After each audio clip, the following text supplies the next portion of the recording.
Welcome to this special Unity Talks Deep Dive.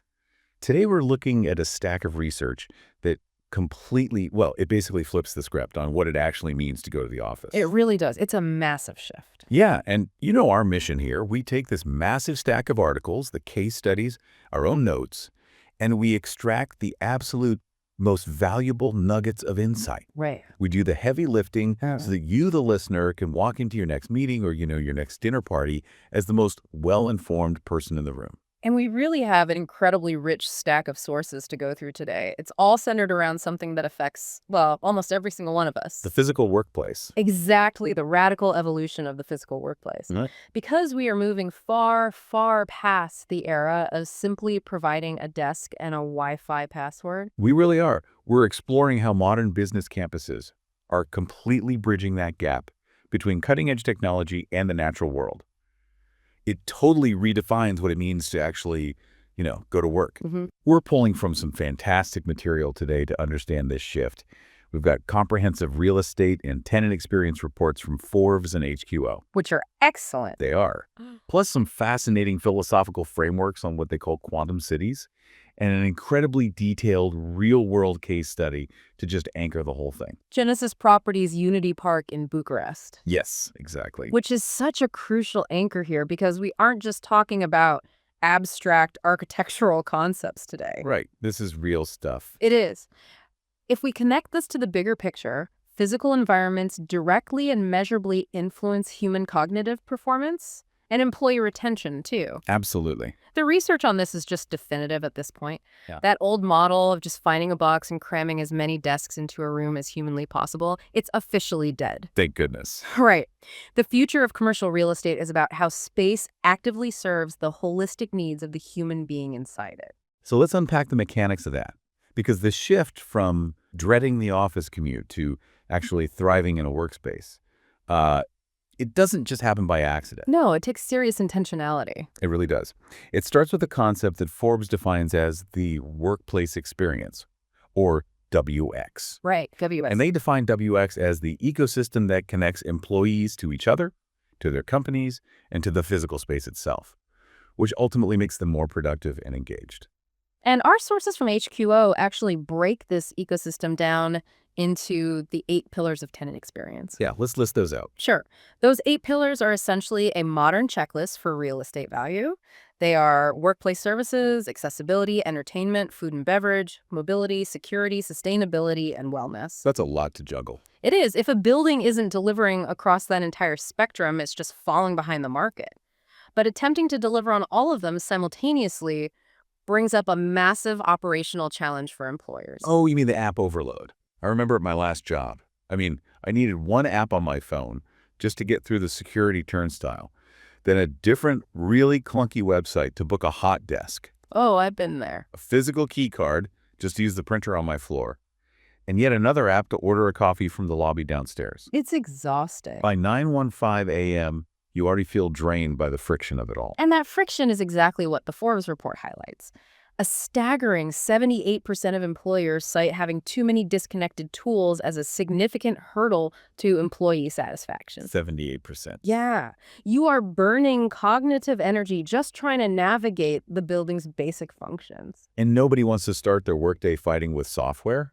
So the solution these modern campuses are moving toward is what the industry calls a single pane of glass. A unified interface. Exactly. You use one single app on your phone to unlock the front door, reserve a conference room, order your lunch so it's waiting for you when your meeting ends, and even check when the next bus is arriving. It's seamless. But the sources indicate this idea of technological connection goes way, way beyond just a convenient app on your phone. It really does. And what's fascinating here is HQO's broader concept of quantum cities and city compute. City compute. Yeah. To really grasp the scale of this, we have to look at the etymology of the word compute. Yeah. It comes from the Latin computare, which literally translates to settle an account together. Wow, that fundamentally changes how you think about computers.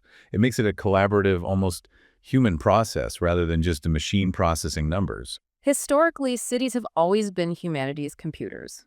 Think about it. From ancient marketplaces to modern metropolises, a city gathers people, resources, and energy. Right. It uses the sheer density of the urban core to turn the wild chaos of human activity into ordered innovation, economic growth, and cultural richness. So you can think of the grid system of a city as a giant circuit board routing energy and ideas. Exactly. Okay, so if the city itself is the computer, what role do the individual buildings play in that circuit board? In the quantum city framework, the buildings are the AI-powered nodes. They aren't static structures of glass and steel anymore. A quantum building utilizes what they call a digital twin. A digital twin. Yeah, imagine a digital twin as a live, high-fidelity video game map of the physical building. Oh, that's a great way to picture it. Combined with dynamic resource mapping, the building literally adapts to the people inside it in real time. Okay, wait, playing devil's advocate here for a second. Sure. If the building's central nervous system is constantly tracking occupancy and movement to update this live video game map, Yeah. how do they balance optimizing the environment with employee privacy? I mean, nobody wants to feel like their office is spying on their every move. That is such a critical distinction to make. These systems are designed to track density and environmental loads, not individual identities. Okay, so it's anonymous. Completely. Yeah. The digital twin doesn't care that you specifically are walking down the hallway. It cares that 50 people have suddenly gathered in a conference room on the third floor. It sees that heat map change and instantly tells the building to pump more fresh air into that specific zone to prevent the room from getting stuffy and degrading everyone's focus. That makes a lot of sense. You mentioned democratizing the headquarters earlier in our notes. Yes. That sounds great in theory, but what does it actually look like when you pour the concrete? Let's look at the Unity Park case study, because this isn't a rendering or some aspirational concept. Not at all. It is a 4-hectare Class A business campus in North Bucharest, developed by Genesis Property, and it is fully operational today. The financial reality of how they built it is what makes it such a compelling case study for us. Genesis Property chose to invest over 30 million euros into the public realm alone. 30 million. Yeah. They took a massive section of their site, space that could have easily held 2 additional highly profitable office buildings. Which is wild to think about. And instead, they turned it into a continuous landscape of outdoor work nodes and shared community infrastructure. But why would a commercial developer willingly sacrifice all that leasable square footage? It seems completely counterintuitive to traditional real estate math. Because it represents a profound shift in commercial strategy. By sacrificing that traditional leasable space to build this incredible public realm, they engineered what we can call a democratized headquarters. A democratized headquarters. Think about the mega corporations in Silicon Valley. They have always had sprawling campuses with private parks, wellness centers, auditoriums. Right, the Google and Apple campuses. Exactly. But a 20-person startup or a regional branch of a mid-sized company simply cannot afford to build that for themselves. I see. So Unity Park builds that world-class infrastructure at the campus level and makes it shared. Yes. So every single tenant company, regardless of their size, gets access to this premium environment. Precisely. You get the Google campus lifestyle without needing to actually be Google. Yeah. And the ultimate expression of this shared amenity space is something they call Level 3. Level 3 acts as the community hub. You can imagine it as a massive shared living room for the entire campus. A shared living room. It serves as a completely neutral ground. On any given workday, Level 3 is hosting employees from dozens of different organizations who don't share an employer, but they share an environment. So you might have someone from a finance firm sitting next to a graphic designer from an ad agency. Exactly. The sources note that Level 3 offers casual workspaces, game nights, yoga classes, and CSR fairs. Wait, for anyone not entrenched in corporate jargon, CSR stands for Corporate Social Responsibility. Right. These are essentially events where companies showcase their charitable and community initiatives. By hosting them in a shared hub, it's explicitly designed for cross-company collaboration. It's where people go to ideate, mingle, or just decompress before the commute home. Which is so valuable. It is the physical manifestation of the experience economy. They are fostering a community that transcends individual corporate boundaries, which makes employees feel significantly more supported and engaged. But the indoor spaces, as innovative as they are, really only tell half the story here. Oh, the outdoor integration is where this case study gets truly groundbreaking. Yeah. We aren't talking about a few decorative potted plants in the lobby or a little patch of synthetic grass for visual appeal. No, not at all. Here's where it gets really interesting. YUNITY Park features a literal 1,000 square meter urban forest. The sheer scale of it is remarkable. It is anchored within 7,500 square meters of total greenery. To establish this ecosystem, they had to bring in 2,550 tons of fertile soil to create a stable, self-sustaining landscape. That's incredible. They planted over 200 trees and more than 4,000 shrubs and perennials. And they purposely designed it for biodiversity, too.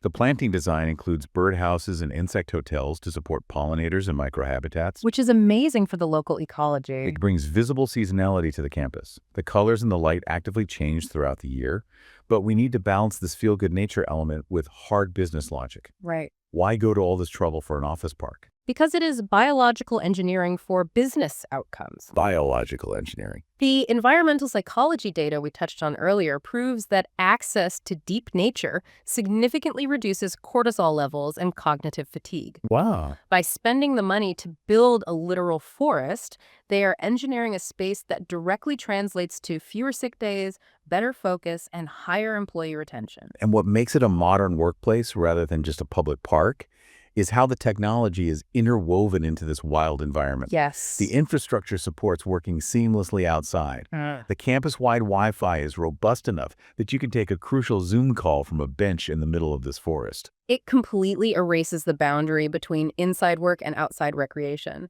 The outdoor environment is treated as a highly functional extension of the office. People actually use it for work. They do. People actively use these outdoor nodes for deep focus time or one-on-one meetings. Just imagine you, listening to this, having your next stressful brainstorming session, sitting under the real shade of a leafy tree, listening to birds, instead of staring at a flickering fluorescent light in a windowless conference room. It's a game changer. And you don't have to worry about your laptop dying halfway through a presentation, because the park has 22 outdoor benches and over 100 illuminated poles that are all equipped with power outlets. When you integrate tech into the wild like that, it totally changes how a person physically moves through their day. It really does. The whole campus features a pedestrian-first layout.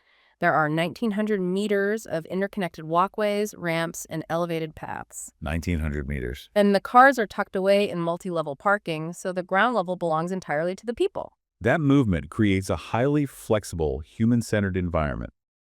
Let's look at the daily benefits for the individual employee here. Let's do it. You aren't just chained to a desk from 9 to 5 anymore. Employees move through the campus based on what their brain needs at any given moment, not just what their Outlook calendar dictates. The sources provide fantastic practical examples of this flexibility. Yeah, like what? Well, an employee might take a quiet, solitary walk through the urban forest to mentally prep before a massive presentation. Right. They might choose to eat lunch out on the grass to soak in some vitamin D because of the integrated services. The coffee points, the secure bike storage, the shower. Exactly. All of this movement is totally frictionless. You can even grab your rollerblades and literally skate through the campus to get your blood pumping and reset your focus in the middle of the afternoon slump. Which is just so cool. The choice of where to be and what to do with a given hour truly belongs to the individual. Another crucial piece of this flexible outdoor infrastructure is the Unity Amphitheater. Oh, right. During business hours, it serves the tenants. You might see a company hosting an outdoor workshop, or a team doing a spontaneous check-in under the open sky. But then it shifts in the evening. It does. After hours and on the weekends, it opens up to the public for concerts or community markets. That is such a brilliant dual-use strategy. It keeps the asset highly valuable for the workplace during the day, but it integrates the business district into the cultural fabric of the surrounding city at night. It prevents the campus from becoming one of those eerie, empty ghost towns after 6